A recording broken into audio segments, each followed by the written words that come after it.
Marks के सबसे most important question application of trigonometry के।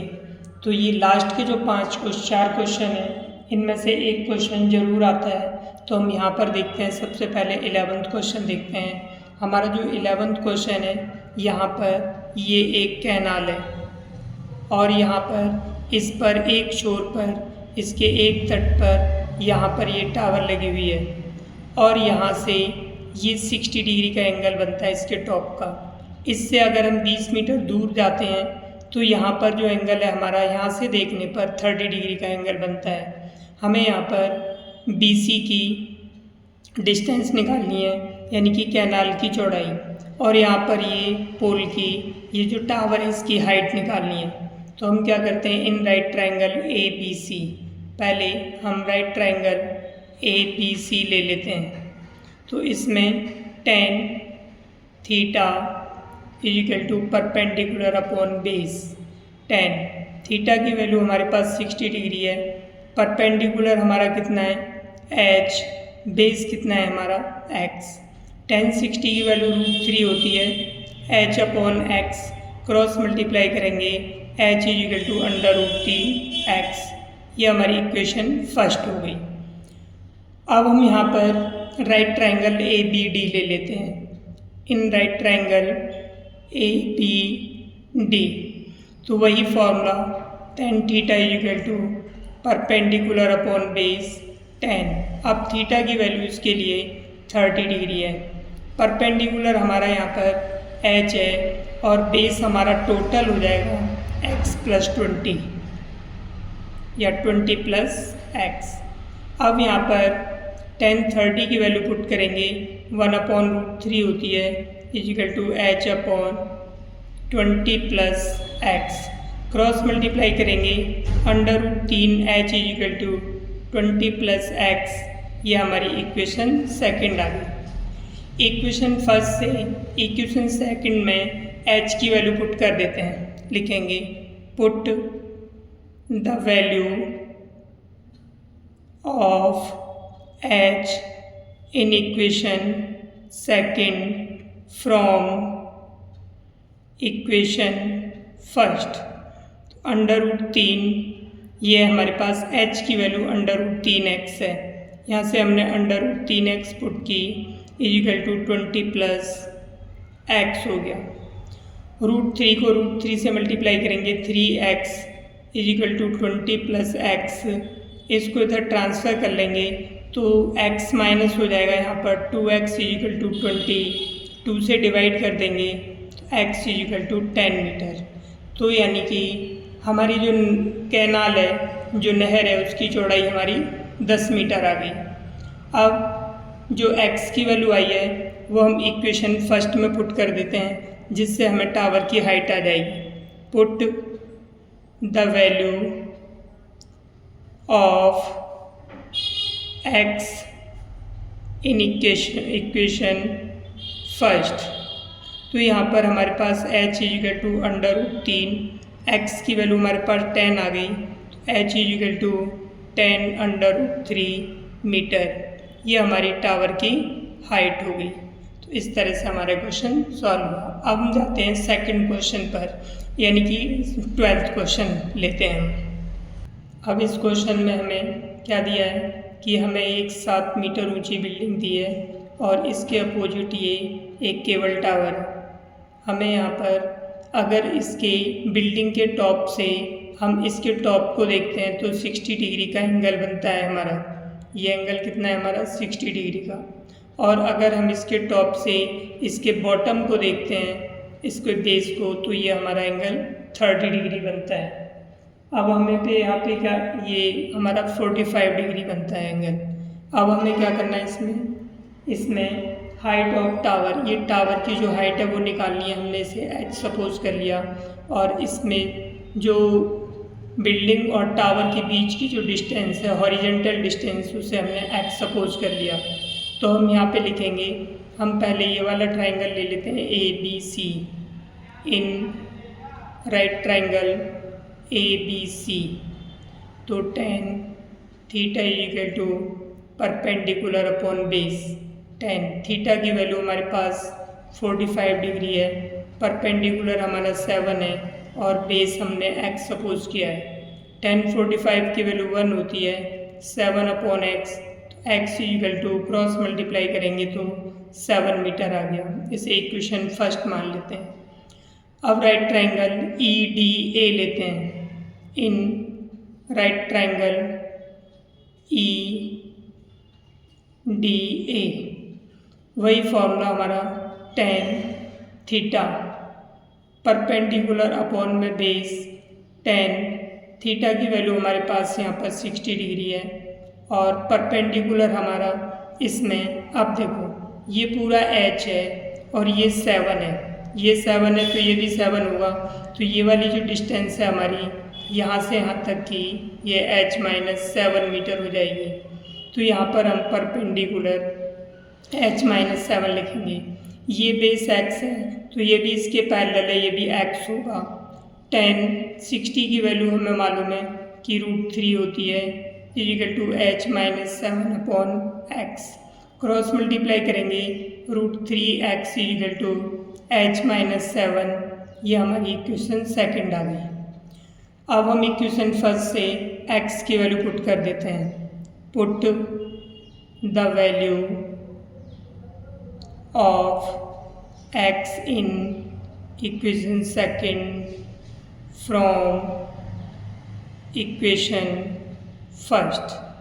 तो यहाँ पर हमारे पास x की वैल्यू कितनी है, 7 इक्वल टू h-7, तो हमारे पास आ जाएगा h इक्वल टू 7√3, ये उधर ट्रांसफ़र होगा +7। हम यहाँ से 7 कॉमन ले सकते हैं तो हमारे पास बचेगा √3 + 1 मीटर। तो हमारे पास में जो टावर है, केबल टावर, उसकी ऊंचाई 7/√3 + 1 मीटर आ जाएगी। तो इस तरह से हमारा ये 12th क्वेश्चन हुआ। अब हमारा ये 13th क्वेश्चन है। इस 13th क्वेश्चन में हमें ये समुद्र के किनारे यहाँ पर एक लाइट हाउस है। तो जो लाइट हाउस है वो जहाज़ों पर निगरानी रखता है, यानी कि रोशनी डालता है जिससे कि जहाज़ हमें दिखाई दे सकें। तो यानी कि यहाँ लाइट हाउस से यहाँ पर ये 45 डिग्री का एंगल बनता है। एक जहाज़ यहाँ पर है, ठीक उसके पीछे दूसरा जहाज़ यहाँ पर है, तो इन दोनों जहाज़ों के बीच यानी कि यहाँ से ये 45 डिग्री का एंगल बनता है और दूसरे जहाज़ के से 30 डिग्री का एंगल बनता है। तो अब हमें यहाँ पर फाइंड करना है कि, और ये जो पहले सबसे पहले ये 75 मीटर दे रखी है, तो हमें यहाँ पर निकालना है कि find the distance between two ships, यानी ए और बी के बीच की डिस्टेंस निकालनी है। हमने इसे x मीटर सपोज कर लिया और इसे y मीटर, तो हमें यहाँ पर x की वैल्यू फाइंड करनी है ए बी। तो हम क्या करते हैं, इसमें राइट ट्रायंगल DCB लेते हैं। इन राइट ट्रायंगल DCB तो tan थीटा, इन सभी क्वेश्चनों में ज़्यादातर tan थीटा का फॉर्मूला यूज होता है। tan theta equal to tan theta की वैल्यू हमारे पास 45 डिग्री है, परपेंडिकुलर हमारा 75 है और बेस हमारा यहाँ पर y हो गया। क्योंकि हमने ये ट्राइंगल लिया है तो बेस हमारा y होगा। इसकी वैल्यू 1 होती है, 75/y, तो y इक्वल टू 75 मीटर। ये हमारी इक्वेशन फर्स्ट हो गई। इन राइट ट्राइंगल अब ये DCA पूरा ले लेते हैं, DCA। तो यहाँ भी वही formula, tan theta equal to perpendicular upon base tan theta की वैल्यू यहाँ पर हमारी ये 30 डिग्री है, परपेंडिकुलर हमारा 75 अपॉन, अभी हमने पूरा ट्राइंगल लिया है तो इसकी बेस जो होगा दोनों जुड़ जाएंगे x + y। tan 30 की वैल्यू 1 अपॉन √3 होती है, 75 upon x + y। Cross multiply करेंगे x + y equal to 75√3 metre. ये हमारी इक्वेशन सेकंड हो जाती है। अब ये उसी तरह से वैल्यू पुट करेंगे। Put the value of y in equation second from equation first. तो फर्स्ट से वैल्यू y की वैल्यू पुट कर देते हैं, तो x प्लस वाई की वैल्यू 75 इजिकल टू ये 75√3। 75 को ट्रांसफ़र कर देते हैं √3, इसको इधर ट्रांसफ़र करेंगे -75, तो यहाँ से हम 75 कॉमन लेंगे, √3 - 1 मीटर। तो दोनों जहाज़ों के बीच की डिस्टेंस जो AB आई है हमारी, वो कितनी आ गई 75√3 - 1 मीटर। इस तरह से हमारा 13th क्वेश्चन हुआ। अब 14th क्वेश्चन क्या है, इसमें हमें फिगर गिवन है, तो इस फिगर में क्या है, ये हमारी 8.82 मीटर ऊंचाई पर ये गुब्बारा उड़ रहा है और ये हवा से उड़ करके गुब्बारा यहाँ पर आ जाता है। जब ये यहाँ पर है गुब्बारा, तो यहाँ पर 1.2 मीटर लंबी लड़की है, तो उसकी आँख से इसका जो एंगल ऑफ एलिवेशन बनता है वो 30 डिग्री है। और अगर हम इससे ये गुब्बारा जब उड़कर यहाँ आ जाता है तो एंगल ऑफ एलिवेशन इसका 60 डिग्री होता है। तो इस तरह से हमारे पास में ये फिगर है। तो हम सबसे पहले इसमें क्या लेते हैं, हमें निकालना क्या है इसमें। अब देखो यहाँ पर हमें इसे हम x सपोज कर लेते हैं और इसे y सपोज कर लेते हैं। अब हमें यहाँ पर निकालना है कि गुब्बारा कितनी दूरी चल करके गया है, यानी यहाँ से यहाँ तक की हमें डिस्टेंस निकालनी है। अब ये देखो ये 1.2 मीटर लड़की है, तो ये भी यहाँ पे डिस्टेंस 1.2 मीटर होगी। ये पूरी 88.2 है, उसमें से 1.2 माइनस कर देंगे तो यहाँ पर 87 मीटर रह जाएगी। तो लिखेंगे इन राइट ट्राइंगल ABC, हमने ये ले लिया। tan थीटा फॉर्मूला यूज होगा, perpendicular upon base. tan theta की वैल्यू हमारे पास 30 डिग्री है, परपेंडिकुलर हमारा, अब ये परपेंडिकुलर होगा तो 88.2 में से 1.2 माइनस करने पर ये जो बचा AB 87 बचा, अपॉन में बेस। अब ये बेस पूरा हमारा x प्लस वाई होगा, इसकी वैल्यू पुट कर देंगे 1/√3 equal to 87 upon x plus y, cross multiply करेंगे x plus y equal to 87√3 metre. ये हमारी इक्वेशन फर्स्ट आ गई। अब हम राइट ट्राइंगल HCD लेते हैं, इसमें हमारा तो ये हो जाएगा इन राइट ट्राइंगल HCD।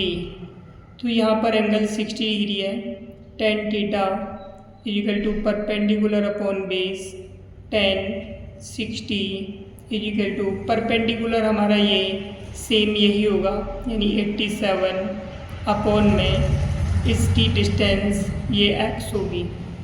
tan 60 की वैल्यू √3 पुट करते हैं, 87 अपॉन x, तो क्रॉस मल्टीप्लाई करेंगे तो x इक्वल टू ये अपॉन में आ जाएगा 87 अपॉन √3 मीटर। अब उसके बाद में ये हमारा x की वैल्यू 87 अपॉन √3 मीटर आ गई। अब हम क्या करते हैं, इसमें इसको रैशनलाइज कर लेते हैं, थोड़ा आसान होगा। x equal to 87 √3 into √3 upon √3, तो हो जाएगा 87 √3 अपॉन में 3 से इसे डिवाइड करेंगे 29 टाइम्स, तो इसकी जो वैल्यू आ जाएगी वो 29√3 मीटर आ जाएगी। हमें यहाँ पर y की वैल्यू फाइंड करनी है, तो जो x की वैल्यू आई थी हम इसे इक्वेशन फर्स्ट में पुट कर देते हैं। Put the value of x in equation first from equation second. तो यहाँ पर x की वैल्यू लिखेंगे 29√3 प्लस y इक्वल टू 87√3, तो y इक्वल टू हो जाएगा 87√3 माइनस 29√3, इसमें से इसे माइनस करेंगे तो 58√3 मीटर। तो इस तरह से दोनों यहाँ से यहाँ तक जो गुब्बारा आया है उनके बीच की जो डिस्टेंस आई है वो 58√3 मीटर होगी। अब इस 15th क्वेश्चन में ये एक सीधा राजमार्ग है जो कि एक मीनार के फुट तक जाता है और यहाँ पर एक कार है। वो कार जो है यहाँ से कार, अगर एक आदमी यहाँ से इसको कार को देखता है तो उसका जो एंगल है वो 30 डिग्री होता है, और ये 6 सेकंड के बाद कार चल करके यहाँ आ जाती है। 6 सेकंड के बाद में कार चल करके यहाँ आ जाती है। अब वो आदमी यहाँ पर इसका एंगल देखता है तो वो 60 डिग्री होता है, एंगल ऑफ डिप्रेशन। तो यहाँ पर जो होता है एंगल ऑफ डिप्रेशन 60 डिग्री होता है। तो हम क्या करेंगे, हमें यहाँ पर ये बताना है कि कार यहाँ से लेकर के मीनार के फुट तक कितने सेकंड में पहुँचती है, कितना टाइम लेती है। तो in right triangle A B C, हमने right triangle A B C लिया, फॉर्मूला वही same, tan theta equal to perpendicular upon base tan। अब 60 डिग्री एंगल है इसमें, परपेंडिकुलर हमने h सपोज कर लिया है और इसका जो बेस है वो y ले लिया है। tan 60 की value √3 h upon y, cross multiply करेंगे h equal to √3y, equation 1 metre. अब उसके बाद में हम right triangle A B D ले लेते हैं। In right triangle A B D tan theta equal to perpendicular upon base tan। Theta की वैल्यू अब यहाँ पर 30 डिग्री है, परपेंडिकुलर हमारा h है और बेस हमारा ये पूरा हो जाएगा x प्लस वाई। tan 30 की वैल्यू 1/√3 होती है h upon x plus y. Cross multiplication करेंगे, √3h equal to x plus y, ये हमारी इक्वेशन सेकंड होगी। अब हमें यहाँ पर किसकी वैल्यू निकालनी है, ये x है, यानी कि यहाँ से यहाँ तक का टाइम निकालना है। तो हम पहले इक्वेशन फर्स्ट और सेकंड को सॉल्व करते हैं। तो लिखते हैं पुट द वैल्यू